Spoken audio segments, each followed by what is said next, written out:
അമ്പലപ്പുഴി ഉണ്ണിക്കണ്ണനോടു നീ എന്തു പരിഭവം മെല്ലയോതി വന്നുവോ? കൽവിളക്കുകൾ പാതി മിന്നി നിൽക്കവേ എന്തു നൽകുവാൻ എന്നെ കാത്തു നിന്നു നീ? തൃപ്രസാദവും മൗന ചുംബനങ്ങളും പങ്കുവയ്ക്കുവാനോടി വന്നതാണു ഞാൻ.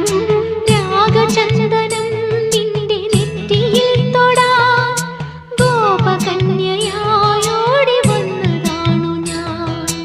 അമ്പലപ്പുഴി ഉണ്ണിക്കണ്ണനോടു നീ എന്തു പരിഭവം മെല്ലയോതി വന്നുവോ?